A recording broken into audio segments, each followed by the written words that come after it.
For over a century, Harley-Davidson was more than just a motorcycle brand. It was freedom. It was rebellion. It was America on two wheels. But today, that legend is dying. The roaring engines that once defined an entire generation have gone quiet, replaced by silence, mismanagement, and a desperate attempt to go electric.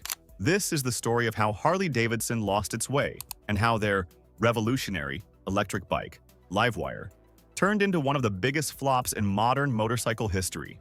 The rise of an American icon. It all started in 1903 in a small shed in Milwaukee, Wisconsin. Four young men, William Harley and the Davidson brothers, built their first motorcycle. They had no factories, no investors, no corporate strategy, just passion and grit. By the 1950s, Harley-Davidson had become a cultural symbol, the bike of outlaws, soldiers, and freedom seekers. From Hollywood movies like Easy Rider to Vietnam, veterans roaring down the highways, Harley wasn't just a brand, it was an attitude. But over time, that attitude began to fade. The company grew older, the bikes grew heavier, and the riders grew older too. The warning signs. In the 1980s and 90s, Harley was still making money, but the problem was clear. Their customers were aging fast.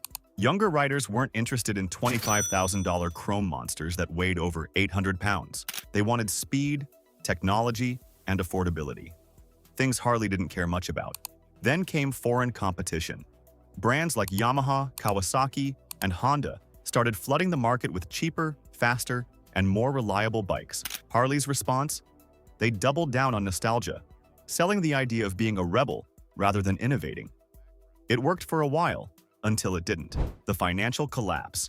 By the mid-2000s, Harley's sales were falling fast. In 2014, they sold nearly 270,000 motorcycles worldwide. Just 5 years later, that number dropped below 180,000. Their customer base? Mostly white males over 50. And the younger generation, Gen Z and millennials, wanted nothing to do with it. Then came 2020. COVID hit. Dealerships closed, production stopped, Harley's stock price crashed, and for the first time in decades, the brand's survival was in question. Harley was in desperate need of something new, something bold. And that's when they came up with LiveWire. LiveWire, the great gamble. Harley-Davidson introduced LiveWire in 2019 as their big leap into the future. Their first electric motorcycle. The idea sounded perfect. A legendary brand embracing modern technology, ready to compete with Tesla-style innovation. But reality? A complete disaster. The LiveWire cost $30,000, had a range of just 90 to 100 miles, and took hours to charge. For comparison, you could buy a 0SRF electric bike with better performance for less money. And Harley made a huge mistake. They marketed LiveWire to the wrong people. Their loyal customers didn't want electric bikes, and the new generation didn't want a Harley. Within months, sales flatlined. In 2021, Harley spun off LiveWire as its own brand, trying to save face. But even then, it failed to gain traction. In 2023, LiveWire sold fewer than 2,000 units globally, a laughably small number for a company once known for dominating the roads. The identity crisis. Harley-Davidson was stuck between two worlds. On one hand, they wanted to attract new riders with sleek, modern designs and electric innovation. On the other, they didn't want to alienate their loyal fans, the ones who lived and breathed the roar of a V-twin engine. So what did they do? They tried to please everyone, and ended up pleasing no one. Their classic bikes were too expensive, their electric bikes were too experimental, and their marketing felt lost, trying to convince TikTok kids to care about a brand their grandfathers loved. The corporate shakeup. In 2020, Jochen Zeitz, a former Puma CEO, took over as Harley's new leader. He promised a rewire, and later a hardwire strategy. Fancy names for cutting costs, closing dealerships, and focusing on premium models. But instead of rebuilding Harley's future, it just made them smaller. Production slowed, dealers struggled, and as of 2024, Harley's US market share hit its lowest level in decades.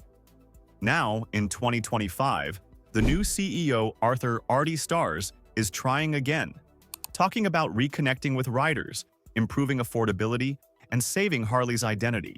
But many believe it might be too late. Because while Harley talks about the future, other brands are already living it. Triumph, Ducati, and Yamaha are thriving with both gas and electric models that younger riders actually want. The future of Harley-Davidson. Can Harley bounce back? Maybe. They're working on new mid-weight models, improving the LiveWire's range and trying to build cheaper bikes for younger audiences. But with every passing year, the world moves faster, and Harley feels slower. Electric bikes are no longer futuristic. They're mainstream. Companies like Zero, Energica, and even major automakers are building electric motorcycles that make Harley's LiveWire look ancient. Harley-Davidson still has the name, the heritage, and the legacy. But unless they reinvent themselves completely, that legacy might become nothing more than a museum exhibit. The final ride.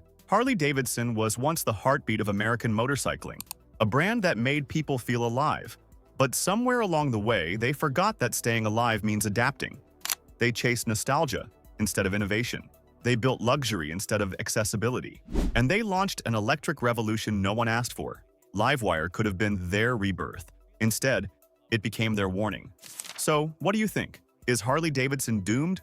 Or can they still rise from the ashes and reclaim their throne? Let me know your thoughts in the comments below. And if you enjoyed this deep dive, make sure to like this video, subscribe, and hit the bell icon so you don't miss our next story. Because the world of motorcycles is changing fast, and only the strongest brands will survive the ride.